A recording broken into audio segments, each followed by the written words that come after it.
Hello everyone. How are you all? I hope you all are good and doing well at your home. So be happy and stay healthy and concentrate on your study, okay? So ready for SST?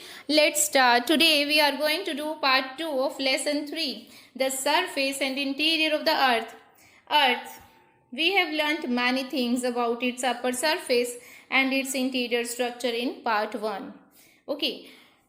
And we also know that we can see all around on the upper surface. हम upper surface पे हमारी चारों तरफ देखते हैं. We can see many features. We can see everything whatever on the earth surface, but we can't see inside. हम अर्थ के अंदर नहीं देख सकते. So if we want to get knowledge about the interior structure of the earth, अगर हमें अर्थ के अंदर के बारे में जानना है तो that is based on indirect observation. Indirect observation पे बेस्ड है. और ये ऑब्जर्वेशन कौन सी हैं? ये 2 टाइप की होती हैं. Number 1 volcanic eruption, number 2 earthquake. Volcanic eruption we have learned about it very clearly in part 1. So if you want to learn about that, so watch part 1. Now in this session we are going to learn about earthquake. Okay, so here this is earthquake. Earthquake meaning भूकंप. भू में कंपन होना, कांपना, धरती का कांपना. earthquake is the shaking and trembling of the earth surface. earthquake क्या है, भूकंप क्या है? जब हमारी अर्थ सरफेस कांपने लगती है. ओके, और कांपने से इतना डिजास्ट्रस इफेक्ट हो सकता है. Like here this is a picture of Nepal.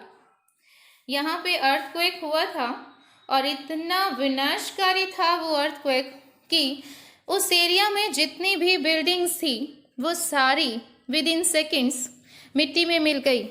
And we can't imagine कि कितने लोग इस मिट्टी के नीचे आके, इन बिल्डिंग्स के नीचे आके दब गए होंगे, मर गए होंगे.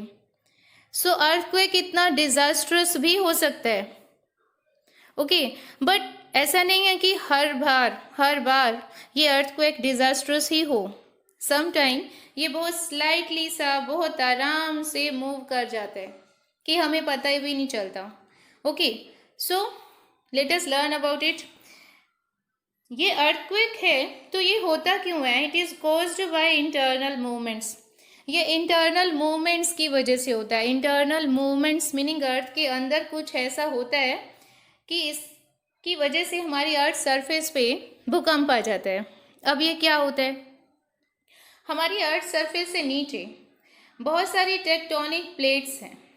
ओके, और ये टेक्टोनिक प्लेट्स फ्लोट करती हैं, तैरती हैं. किसके ऊपर? मैग्मा के ऊपर. हमारी अर्थ के अंदर मोल्टन मटेरियल है, मैग्मा है, जिसके ऊपर ये फ्लोट करती हैं. और ये बहुत धीरे करती हैं वैसे तो, लेकिन कभी कभी ये फिर भी एक दूसरे से टकरा जाती हैं. लाइक ये 2 प्लेट्स हैं, ये इस पॉइंट पे टकराई. जिस पॉइंट पे ये टकराती हैं वहाँ पे बहुत सारी फोर्स जनरेट होती है. ओके, और इस पॉइंट को बोला जाता है फोकस या फिर हाइपोसेंटर. और जिस पॉइंट पे ये एक दूसरे से टकराती हैं, एग्जैक्टली उसी पॉइंट के ऊपर हमारी अर्थ सरफेस पे भूकंप के लक्षण दिखाई देते हैं. ओके, नंबर 2 कि ये जो फोकस है यहाँ से बहुत सारी फोर्स जनरेट होती है और उस फोर्स के साथ बहुत सारी वेव्स भी जनरेट होती हैं जिन्हें हम शॉक वेव्स बोलते हैं. अब ये जो शॉक वेव्स हैं ये अर्थ सरफेस पे आती हैं, सरफेस पे हमारी सतह पे आती हैं, अर्थ सरफेस पे. ओके, और ये कहाँ से जनरेट हुई? फोकस से. Generated by an earthquake have their origin. इनका ओरिजिन हुआ at a focus. Okay, these waves, और जो ये वेव्स निकली ये ट्रैवल करती हैं टूवर्ड्स द अर्थ सरफेस. हमने पढ़ा है अभी कि वो अर्थ सरफेस पे जाती हैं इन डिफरेंट डायरेक्शन, और ये डिफरेंट डायरेक्शन में जाती हैं एंड विद डिफरेंट स्पीड, और इनकी स्पीड भी डिफरेंट होती है. मीनिंग ये डिफरेंट टाइप की वेव्स होती हैं और इनकी स्पीड भी डिफरेंट होती है. कोई तो अर्थ सरफेस पे बहुत फास्ट आ जाती है और कोई बहुत स्लो हो जाती है. मीनिंग जो पहले आती है उसका नाम कुछ और होगा और जो बाद में जाती है उसका नाम कुछ और होगा. क्लियर? सो हियर जो इनकी स्पीड है ये डिपेंड करती है कि एक इतनी स्लो गई और एक इतनी फास्ट चली गई, तो ये इनकी स्पीड किस पे डिपेंड करती है? ये डिपेंड करती है नेचर ऑफ द मटेरियल, कि ये कौन से मटेरियल में से होकर निकली हैं। ओके, दे पास थ्रू, क्लियर हुआ कि वो कौन से मटेरियल में से पास होके गई हैं। There are two main type of seismic waves, दो तरह की सिस्मिक वेव्स होती हैं, जो हमने ऊपर ये शॉक वेव्स बोला, यहाँ पे हम उसे सिस्मिक वेव्स बोल रहे हैं। तो ये टू टाइप की होती हैं, P wave and S wave. P wave को प्राइमरी वेव बोला जाता है, एस वेव को सेकेंडरी वेव बोला जाता है। P wave can travel through solid and liquid, P wave solid material और लिक्विड मटेरियल दोनों में से इजीली पास ऑन हो जाती है, और it is faster in speed. P waves की स्पीड भी फास्ट है, मीनिंग ये हमारी अर्थ सरफेस पे सबसे पहले पहुंचती है, क्लियर हुआ।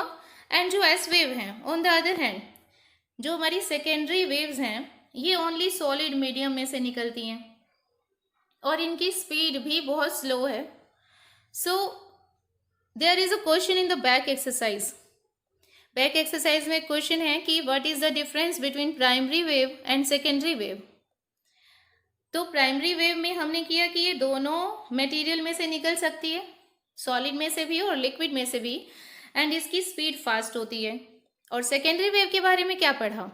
सेकेंडरी वेव के बारे में पढ़ा कि वो सॉलिड में से निकलती है और इनकी स्पीड भी बहुत स्लो होती है। Okay, so the study of the behaviour of these waves, इन दोनों वेव्स की स्टडी, इनके बिहेवियर की स्टडी, कि ये कैसे मूव करती हैं और कौन से मटेरियल में से पास होके निकलती हैं, इनकी स्टडी से ही हम जान पाते हैं कि अर्थ के इंटीरियर स्ट्रक्चर में क्या क्या है। Okay, so let us know here, do you know a devastating earthquake, एक बहुत ही विनाशकारी भूकंप struck the Bhuj area, Bhuj area में हुआ गुजरात के, on 26 January 2001।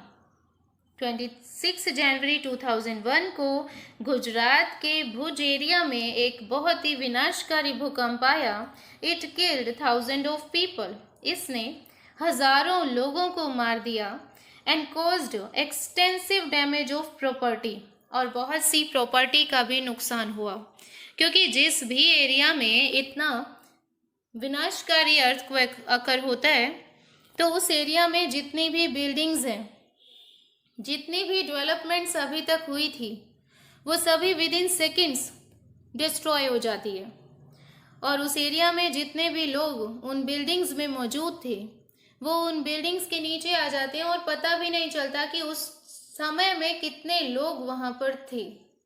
Okay, so number 2 है Barren Island is an active volcano. तो यहाँ हम वोल्केनो की बात कर रहे हैं, जो हमने पार्ट 1 में पढ़ा था, और ये हमने अर्थक्वेक की बात की थी, जो हमने अभी इसी सेशन में लर्न किया। ओके, सो एक्टिव वोल्केनो क्या होता है? एक्टिव वोल्केनो जिसमें से लावा किसी भी समय निकलना स्टार्ट हो जाता है। ओके, और ये है बैरन आइलैंड, और ये कहाँ है? अंडमान निकोबार आइलैंड में ऑफ इंडिया, इंडिया के अंडमान निकोबार आइलैंड में बैरन आइलैंड है, जो कि एक एक्टिव वोल्केनो कहा जाता है। Okay, so here this is a picture of an earthquake, result of an earthquake. Okay, and here these are the layers of our earth. Earth is divided into 4 layers: crust, mantle, outer core, inner core. Crust, mantle, outer core, inner core. Okay, ये कैसे divide हुआ? इनके structure की वजह से, कि ये मॉल्टन है, रॉकी है, सॉलिड है, तो उनके स्ट्रक्चर के, उनके अंदर जो मटेरियल मौजूद है, उसकी वजह से ये डिवीजन हुआ है। Okay, let us know more here. This is the structure of earth. The earth's interior is made up of 3 layers. Mainly ये 3 लेयर से बना है, क्रस्ट, मेंटल और कोर। अभी आपने देखा कि हमने 4 लेयर्स की बात की, तो ये जो दोनों हैं ये कोर हैं। ओके, सो मेन इसके जो लेयर है वो 3 है, क्रस्ट, मेंटल एंड कोर। लेकिन कोर को 2 सब पार्ट में डिवाइड किया है, इनर कोर और outer core. Okay, so let us know here about crust. Crust होती है outer surface, the thin solid layer. अब ये थिन होती है, इसे थिन क्यों कहा? क्या ये सारी थिन होती है? थिन मीनिंग पतली? नो, ऐसा नहीं है।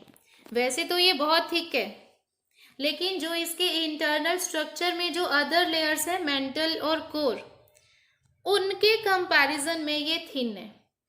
Okay, thin solid layer covering the outside of the earth is called crust. The thickness of crust differs from place to place. इसकी जो थिकनेस है ये डिफर है from place to place, meaning किसी जगह पे पतली है, किसी जगह पे थिक है। Okay, it is thicker under the continent. Continents के नीचे जो ये लेयर है हमारी क्रस्ट है, कॉन्टिनेंट्स वाली जो हमारी सरफेस है ये थिक है। Then on the ocean floor, जो ओशियन फ्लोर की है वो थिन है, क्योंकि उस लेयर के ऊपर बहुत सारी डेप्थ तक पानी है, उस डेप्थ के नीचे वो लेयर है। सो वो ऑटोमेटिकली हमें पता है कि वो पतली ही होगी, और हमारी क्रस्ट है, जो हमारी जो सरफेस है, वो उस लेयर से भी बहुत ऊंची है, तो वो नेचुरली थिक होगी। क्लियर हुआ आपको? So the average thickness of the crust is 60 to 100 kilometre. जो इसकी मोटाई है वो 60 to 100 किलोमीटर है। ये लर्न करने के लिए है। Okay, 60 to 100 kilometre. Beneath the sedimentary rock, sedimentary rock के नीचे जो रॉक पाई जाती है वो रिच होती है सियाल से। सियाल होती है silica plus aluminium. Sial is made of lighter rock material. Sedimentary rock से नीचे होती है ये लेयर, और ये दो मटेरियल से मिलकर बनी है, सिलिका से और एल्यूमिनियम से। सियाल बोला जाता है जिसे, और ये लाइटर रॉक मटेरियल है। Okay, so here this is a mental, our second layer below the crust. Okay, beneath the crust is very thick layer, बहुत ही thick layer होती है मेंटल, क्योंकि क्रस्ट के बारे में हमने पढ़ा कि क्रस्ट बाकी लेयर्स की बजाय पतली होती है, तो मेंटल उससे थिक है। The mantle extends up to 2900 kilometre in depth, और वो हमने कितनी की थी? 60 to 100 किलोमीटर ओनली। तो ये थिन हुई ना, हमारी जो क्रस्ट है वो थिन है, क्योंकि उसकी जो डेप्थ है, उसका जो एक्सपेंशन है वो ओनली 60 to 100 किलोमीटर तक है, जबकि मेंटल एक्सटेंड हुई है वो 2900 किलोमीटर तक है। The entire mental is not homogeneous. Homogeneous meaning same kind का, पूरा का पूरा मेंटल सेम काइंड का नहीं है। द मेंटल इज सब डिवाइडेड इंटू 2 पार्ट्स, इसीलिए क्योंकि इसका मटेरियल सेम नहीं है, इस वजह 2 पार्ट्स में डिवाइड हुआ है, upper mantle and lower mantle. Okay, so जो ये अपर मेंटल है ये 100 किलोमीटर की डेप्थ तक एक्सटेंड हुआ है। लाइक हमारी जो क्रस्ट है वो यहाँ तक है, और क्रस्ट से नीचे यहाँ तक 100 किलोमीटर की डेप्थ तक अपर मेंटल है, और फिर उसके नीचे लोअर मेंटल है। ओके, सो जो ये अपर मेंटल है ये ओनली 100 किलोमीटर है, और बाकी रेस्ट 2800 किलोमीटर वो लोअर मेंटल है। It is made up of silica and magnesium. ये सिलिका और मैग्नीशियम से बना है। हमने अभी किया था जो हमारी क्रस्ट है ये किससे बनी है? सियाल से, सिलिका एंड एल्यूमिनियम से।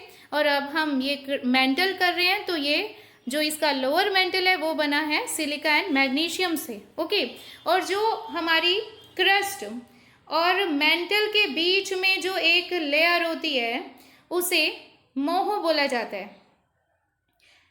एक जोन है जो क्रस्ट और मेंटल को सेपरेट करती है, उस जोन को मोह बोला जाता है। ओके, या फिर एसिनोस्फेयर भी बोला जाता है। Now let us know here about core. Core meaning this part, upper is crust, then mantle, and here core. The innermost core part of the earth is known as core. The core has a thickness of 3470 kilometre, और जो इस core की thickness है वो 3470 kilometre है। हमने crust की कितनी की थी? 60 to 100 किलोमीटर। देन मेंटल के लिए कितनी की हमने? 2900 किलोमीटर। एंड अब हम कोर के लिए कितनी थिकनेस कर रहे हैं? 3470 किलोमीटर। क्लियर हुआ? And it is further divided into inner core and outer core. तो ये हमें शेडेड में दिखाई दे रहा है कि ये 2 कोर्स में डिवाइडेड है। inner core and outer core. This is outer and this is inner. The core of the earth is rich in iron and nickel, Nife. Okay, ये आयरन और निकल से बना है. ये हमारी जो क्रस्ट है वो सियाल से बनी थी, और मेंटल हमने किया वो सीमा से, और अब हम कोर कर रहे हैं वो आयरन और निकल से बना है. Okay, the temperature inside the earth, ये तो हमने पहले भी किया कि हमारी अर्थ के अंदर जितना हम डीप देखेंगे उतना ज़्यादा वहाँ पे टेम्परेचर है. तो temperature inside the earth convert solid rock into molten.